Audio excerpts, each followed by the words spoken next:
하나님 말씀 보겠습니다. 시편 12편 말씀입니다.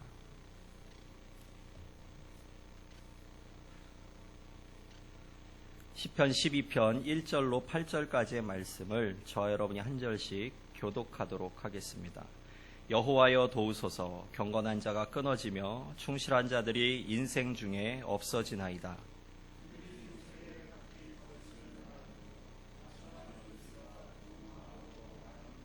여호와께서 모든 아첨하는 입술과 자랑하는 혀를 끊으시리니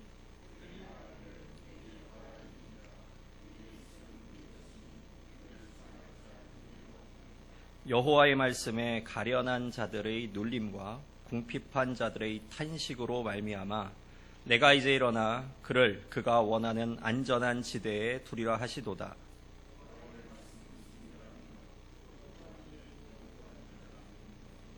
여호와여 그들을 지키사 이 세대로부터 영원까지 보존하시리이다.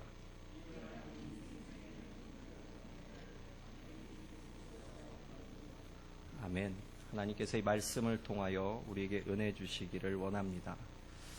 옛말에 10길 물속은 알아도 한 길 사람 속은 모른다는 이야기가 있습니다. 술자리에 가게 되면 건배사를 외치고 사람들이 술을 마신다고 합니다. 어떤 남편이 술자리에 갔다가 새로운 건배사를 듣게 되었습니다. 그 건배사는 사이다였습니다. 사이다. 사랑합니다. 이 목숨 다 바쳐 사랑합니다.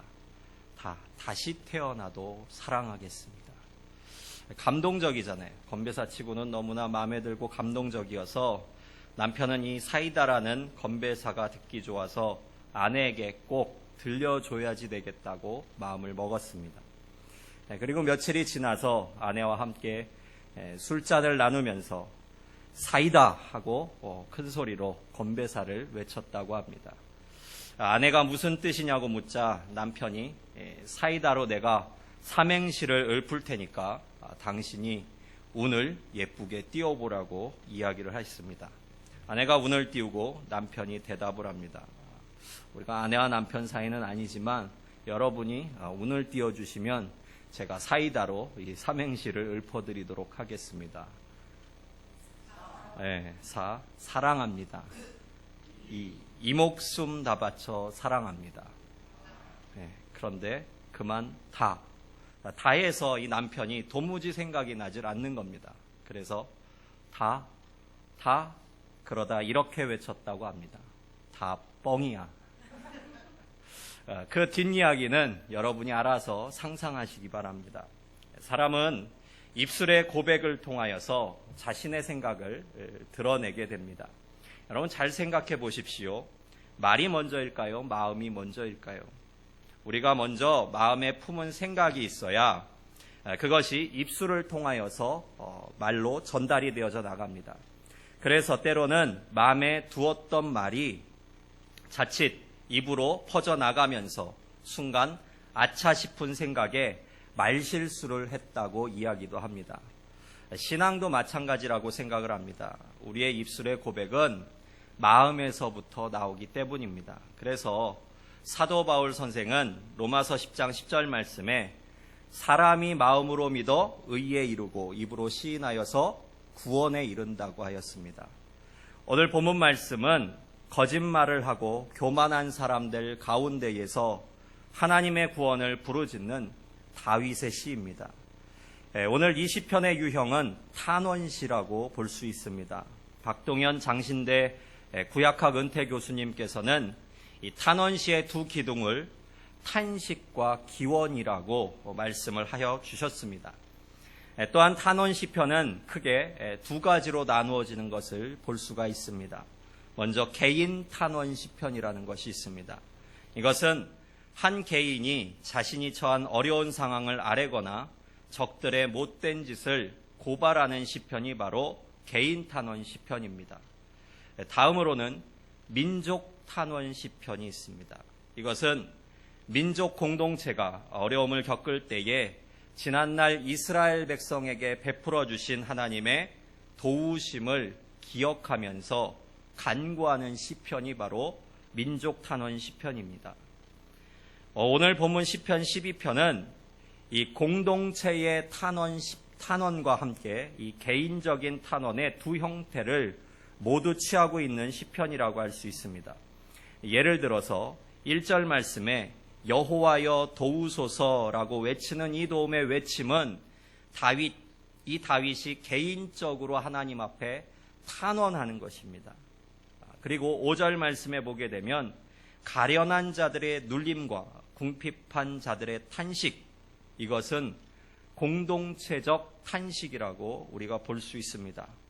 다윗이 이 시를 쓸 때에 어떠한 상황 가운데서 이 시를 썼는지 정확하게 알 수는 없습니다만, 오늘 본문을 통하여서 우리가 알 수 있는 중요한 사실이 있다면 그것은 바로 믿었던 사람을 통해 겪게 되는 다윗의 고통을 하나님께 진심 어린 기도로 호소하고 있는 것을 우리는 볼 수 있습니다.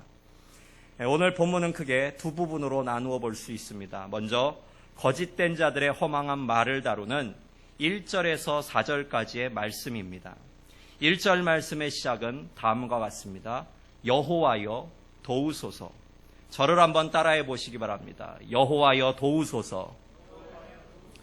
여러분 환난 중에 나를 도우리 누구라고 생각을 하십니까? 성경은 환난 가운데에 나를 도울 이가 하나님이심을 분명하게 우리에게 말씀해 주고 있습니다. 그리하여 오늘 시편의 저자 다윗은 이렇게 시편을 소개하고 있죠. 여호와여 도우소서, 이렇게 처음부터 시편을 열어가는 것을 볼 수 있습니다. 오늘 시편의 저자 다윗, 이 다윗은 하나님께 사랑받은 사람이라고 기록이 됩니다. 그래서 성경은 다윗을 소개하면서 느헤미야 12장 36절 말씀에 보게 되면 하나님의 사람이다, 이렇게 소개를 합니다. 다윗을 하나님의 사람 다윗, 이렇게 표현하는 것을 볼 수가 있습니다. 성경이 다윗을 하나님의 사람으로 소개하는 이유가 무엇일까요? 그가 죄가 없어서 다윗을 하나님의 사람으로 소개하고 있습니까? 그렇지 않죠. 그는 가정 파탄범이었고 살인범이었습니다. 그는 범법자로서 적어도 별을 2개나 가지고 있었던 사람이죠. 그러나 성경은 다윗을 하나님의 사람으로 소개하고 있습니다. 그 이유는 바로 그의 마음 중심에 늘 항상 하나님을 모시기 위하여서 그는 애썼고, 또한 그렇게 살기 위해 잘못은 철저하게 하나님 앞에서 회개했기 때문입니다. 그는 하나님께 징벌을 받으면서도 겸손하게 자신의 잘못을 인정하는 그의 삶 자체를 하나님께서 기뻐 받아 주셨기 때문에 성경이 다윗을 소개할 때 하나님의 사람이다, 이렇게 표현을 합니다. 오늘 다윗은 자신의 긴박한 상황을 여호와여 도우소서, 하나님께 호소하는 일로부터 펼쳐나가는 것을 볼 수가 있습니다. 이 고백의 말씀, 여호와여 도우소서, 이 외침이 중요한 이유가 있습니다. 하나님께 대한 그의 기대가 마음에서부터 입으로 전달되어지는 것이기 때문입니다. 로마서 10장 10절 말씀, 우리가 흔히 암송하는 구절이라고 조금 전에 소개해 드렸습니다. 사람이 마음으로 믿어 의에 이르고 입으로 시인하여 구원에 이른다고 하였습니다. 오늘 시인은 여호와여 도우소서 외치는 이 절규 가운데에 이미 그는 그 마음에서부터 지금 상황 가운데에 하나님께서만이 나를 도우실 분이라는 믿음의 고백을 가지고, 확신을 가지고 이 시편을 시작하고 있음을 우리가 볼 수 있습니다. 계속해서 로마서 10장 11절에서 13절 말씀을 보십시오. 성경에 이르되 누구든지 그를 믿는 자는 부끄러움을 당하지 아니하리라 하니 유대인이나 헬라인이나 차별이 없음이라. 한 분이신 주께서 모든 사람의 주가 되사 그를 부르는 모든 사람에게 부요하시도다. 누구든지 주의 이름을 부르는 자는 구원을 받으리라. 이 말씀을 통해 성경이 우리에게 주시는 약속의 말씀이 있습니다. 그것은 바로 밑줄 친 부분인데요. 밑줄 친 부분을 함께 한 목소리로 같이 읽어보겠습니다. 누구든지 그를 믿는 자는 부끄러움을 당하지 아니하리라. 누구든지 주의 이름을 부르는 자는 구원을 받으리라. 누구든지 주 예수 그리스도를 믿고 그의 이름을 부르는 자는 구원을 받으리라는 분명한 하나님의 약속의 말씀이 기록되어져 있습니다. 그렇다면 다시 오늘 본문 12편의 1절에서 여호와여 도우소서 할 때의 이 다윗의 고백, 이 고백 가운데에는 하나님을 향한 갈급함과 더불어 하나님께서 해결해 주시리라는 믿음이 함께 기록되어져 있는 것을 우리가 볼 수 있습니다. 다시 본문 1절에 또한 충실한 자를 조금 더 정확한 말로 표현을 해보자면 신실한 마음을 가진 사람, 신실함을 가진 사람들로 해석해 볼 수도 있습니다. 그렇다면 경건한 자가 끊어지고 신실함을 가진 사람들이 인생 가운데 없어진다는 그의 표현은 무엇을 기준으로 외치는 외침일까요? 2절 말씀입니다. 그들이 이웃에게 각기 거짓을 말하며 아첨하는 입술과 두 마음으로 말하는도다. 우선 오늘 말씀에서 경건치 못한 자, 신실하지 못한 자의 기준은 그 이웃에게 거짓말과 아첨을 말하는 자로 표현하고 있습니다. 잠언 6장 16절에서 19절은 하나님께서 미워하시는 것들에 대한 구체적인 말씀의 기록입니다. 잠언 6장 16절에서부터 19절 말씀을 함께 읽어보도록 하겠습니다. 시작. 여호와께서 미워하시는 것 곧 그의 마음에 싫어하시는 것이 67가지니 곧 교만한 눈과 거짓된 혀와 무죄한 자의 피 흘리는 손과 악한 계교를 꾀하는 마음과 빨리 악으로 달려가는 발과 거짓을 말하는 망령된 증인과 및 형제 사이를 이간하는 자이니라. 잠언에도 보시면 여호와께서 미워하시는 것, 곧 그의 마음에 미워하시는 것들을 열거하면서 거짓말을 하고 악한 계교를 꾀하는 마음을 분명하게 지적하고 있음을 볼 수 있습니다.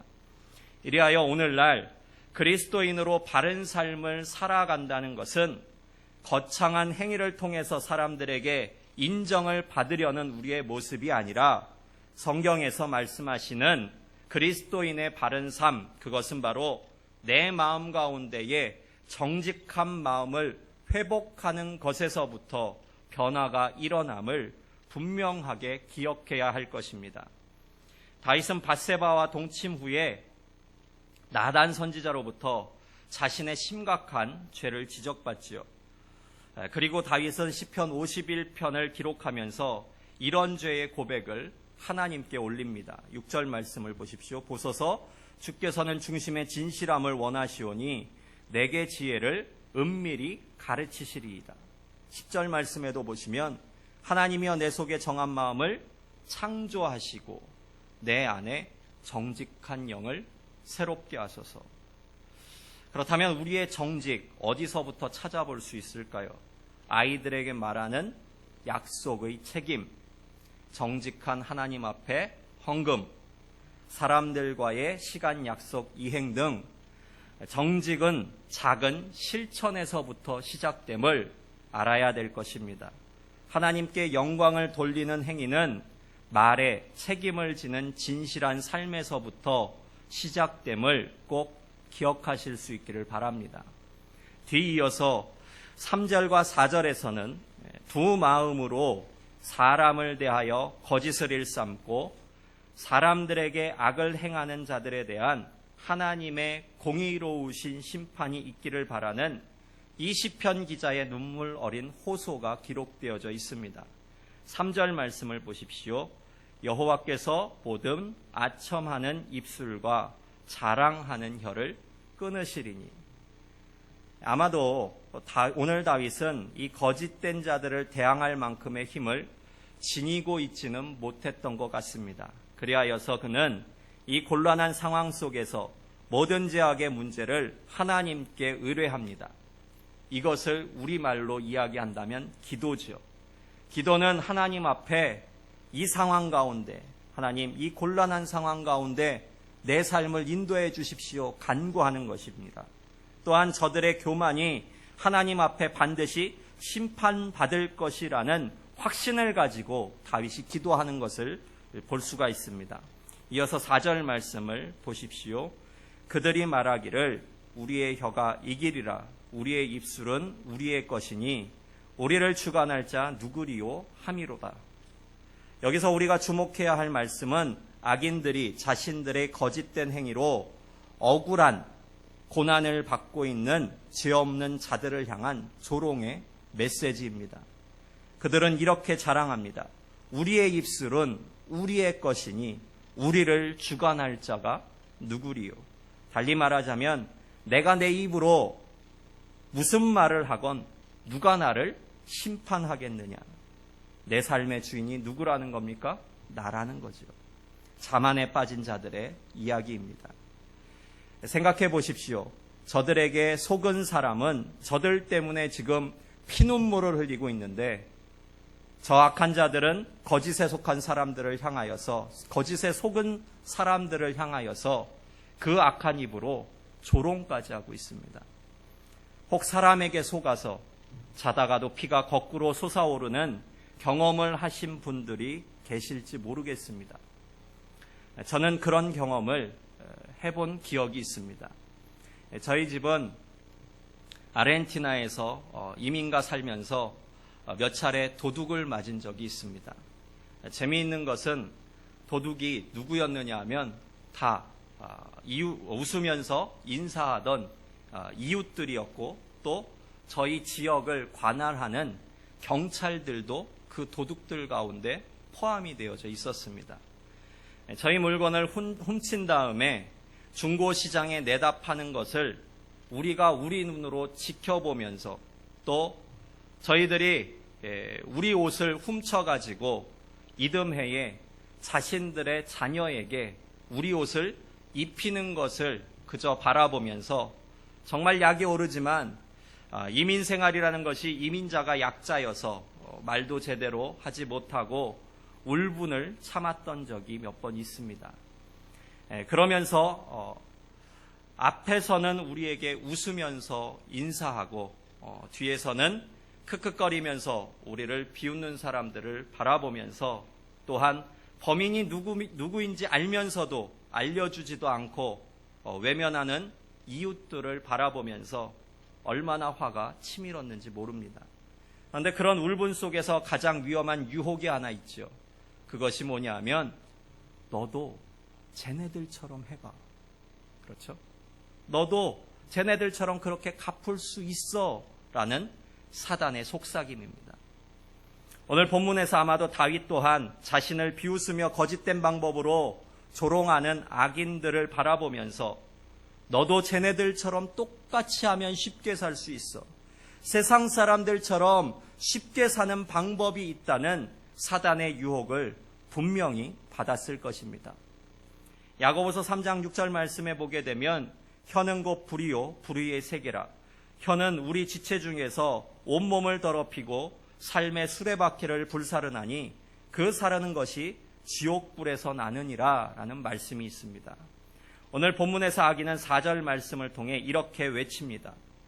우리를 상대할 자가 누구랴? 그러나 성경은 하나님께서 듣고 계시고 하나님께서 보고 계심 가운데에 우리의 삶은 비록 현재 내가 이런 불합리한 일을 당할지 몰라도 너는 악한 행위를 삼가라는 말씀을 기억해야 할 것입니다. 그렇다면 오늘 다윗이 저들의 악을 하나님께 의뢰하며 믿음을 지킨 이유 과연 무엇 때문이었을까요? 두 번째 부분인 5절에서부터 8절까지의 말씀을 통한 하나님의 약속을 보십시오. 하나님의 말씀을 그는 신뢰했기 때문입니다. 하나님의 말씀을 통한 악인의 징벌을 굳건히 그는 믿었습니다. 5절 말씀입니다. 여호와의 말씀에 가련한 자들의 눌림과 궁핍한 자들의 탄식으로 말미암아 내가 이제 일어나 그를 그가 원하는 안전한 지대에 두리라 하시도다. 여호와께서 승리하실 것이다. 이 믿음이 어디서부터 시작되는가? 여호와의 말씀에서부터 시작됨을 볼 수가 있습니다. 비록 지금은 거짓된 자들이 거짓된 입술로 자신의 유익을 추구하고 그로 인해 경건한 자들이 돌아서서 저들의 못된 행실을 따라가는 것, 이것이 바로 세상이고 이것이 대세이고 이것이 현실일지 모릅니다. 하지만 절망 가운데에서 새로운 희망이 생겨나는 것은 여호와의 말씀에 대한 확신이 있기 때문입니다. 이리하여 다윗은 악인의 달콤한 거짓말보다 하나님 말씀의 약속에 대한 신뢰를 가지고 이 상황을 버티고 있습니다. 여러분, 이기는 것이 아니라 버티는 것입니다. 사랑하는 여러분, 그러므로 오늘 본문은 하나님의 말씀의 약속을 신뢰하고 버티는 것, 이것이 바로 믿음이라고 가르쳐 줍니다. 때론 이기지 못할 때도 있습니다. 넘어질 때도 있고 자빠질 때도 있습니다. 믿음의 사람이라고 언제까지나 늘 항상 승리하는 것 아니죠. 이 불합리한 세상 가운데에 넘어지고 자빠지는 일 많습니다. 그러나 하나님의 말씀을 붙잡고 버티는 그 가운데 무엇이 있다? 하나님의 은혜가 있다는 겁니다. 하나님 말씀의 약속에 은혜가 있다고 성경은 말씀하고 있습니다. 이것이 믿음입니다. 거짓된 세상에서 믿음을 지키기 참 어렵고 버겁습니다. 때로는 이 믿음을 지키기 위해서 잠을 설치며 고민할 때도 있습니다. 고통의 눈물을 홀로 흘릴 때도 있습니다. 하지만 성경은 우리에게 하나님의 말씀을 신뢰하고 약속의 말씀을 붙잡고 버티고 믿으라고 말씀하고 있습니다. 그렇다면 여러분은 지금 어떻게 하나님의 말씀 가운데 살려고 노력하며 애쓰고 계십니까? 히브리서 11장은 믿음장이죠.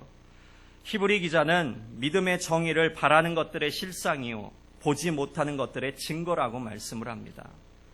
저는 오늘 이 히브리서 11장 1절에 이 시편 12절의 말씀을 다음과 같이 삽입해서 함께 좀 읽어봤으면 좋겠습니다. 함께 읽겠습니다. 믿음은 여호와의 말씀을 바라는 것들의 실상이요 보이지 않는 것 곧 여호와의 말씀들의 증거니. 하나님은 우리가 말씀의 약속과 현실의 불안함 속에서 갈등하는 것을 미리 알고 계셨습니다. 그래서 성경의 역사를 통해서 믿음의 선조들을 통하여서 그들이 어떻게 하나님을 신뢰했고 또 어떻게 응답받았고 어떻게 버티고 어떻게 싸워나갔음을 분명하게 증거해주고 있습니다. 말씀을 신뢰함으로 하나님께 응답을 받았다는 사실입니다. 다음으로 6절 말씀에서 다윗이 하나님 말씀의 약속을 신뢰한 이유가 있습니다. 6절 말씀 같이 읽겠습니다. 여호와의 말씀은 순결함이요 흙 도가니에 7번 단련한 은 같도다. 그는 하나님께서 진리를 말씀하실 것이라고 확신합니다. 우리는 여기서 하나님의 말씀은 오늘 본문 2절에서 4절에 기록된 악한 사람들의 말과 명확하게 대조됨을 볼 수가 있습니다. 그 이유는 여호와의 말씀은 순결하기 때문입니다. 이 순결함이 금속 재련의 은유를 통해서 7번 단련된 은과 같다고 설명하는 이유가 있습니다. 악한 사람들의 말은 2절에서부터 4절까지 말씀에 보게 되면 아첨, 허위, 거짓말이라는 불순물로 가득 차 있다면 오늘 하나님의 말씀은 1.1획도 변함이 없는 완전한 은과 같이 온전한 것을 강조하기 위함입니다. 그리고 이 순전한 하나님의 말씀은 7절에서 그들을 지켜주심에 대한 약속이라고 설명합니다. 그렇다면 오늘 이 본문 7절에서 말씀하고 있는 그들은 누구일까요? 이것은 5절 말씀에 기록된 가련한 자들과 궁핍한 자들을 의미하고 있습니다. 가련한 자들의 눌림과 궁핍한 자들의 탄식을 지켜보시고 일어나 그들이 원하는 안전한 지대, 곧 하나님의 능력이 함께함으로 인도하심을 우리가 볼 수 있습니다. 또한 7절에서 이 세대로부터 영원까지 보존하시리이다. 이 말씀은 이 땅에서의 생활뿐만 아니라 다음 세상인 하나님의 나라에 이르러서까지 하나님의 자녀를 영원히 지키시리라는 소망을 품은 다윗의 확신과 바램입니다. 이 모든 것을 하나님의 말씀 속에 깨닫게 된 20편 기자는 이전에 1절에서 여호와여 도우소서 울부짖었던 마음과 달리 모든 상황 가운데에서 여호와께서 도우시리라는 말씀을 확신하면서 이 세상을 다음과 같이 평가하고 있습니다. 마지막으로 시편 기자는 8절 말씀을 통하여서 다시금 현재 이 세상의 상황을 다음과 같이 고발하고 있습니다. 같이 읽겠습니다. 비열함이 인생 중에 높임을 받을 때에 악인들이 곳곳에서 날뛰는도다. 여기서 비열함이란 단어는 원문에서 무가치한이라는 뜻도 포함이 됩니다. 그러므로 지금 하나님 앞에서 무가치한 인생들이 판치고 있는 이 세상 가운데에서 다윗이 흔들리지 않는 이유는 단 하나입니다. 여호와의 말씀을 신뢰하기 때문이고, 성경은 오늘 믿음이란 우리에게 약속하신 말씀을 굳건히 붙잡는 것임을 다시금 일깨워주고 있습니다. 우리는 나약한 사람이기 때문에 때로는 상대방의 악한 말을 듣기만 해도 절망하고 좌절하고 고통을 받을 때가 있습니다. 이리하여 경건하다고 생각했던 믿음의 사람들까지, 충실한 삶을 살고 있다고 생각했던 사람들까지 악인의 불순한 말에 의해 하루아침에 무너지는 모습을 볼 수 있습니다. 오늘 성경은 악인이 헤집고 다니는 이 세상에서 우리가 넘어지지 않는 유일한 길은 여호와의 말씀을 신뢰하는 믿음이라고 분명하게 말씀합니다. 그러므로 우리가 어려울 때마다 외쳐야 할 입술의 고백은 바로 이것입니다. 함께 따라해 보겠습니다. 여호와여 도우소서. 오늘 다윗과 같이 하나님의 말씀을 통한 도우심으로 믿음을 지킬 수 있는 능력과 지혜를 얻을 수 있기를 주님의 이름으로 간절히 축복합니다.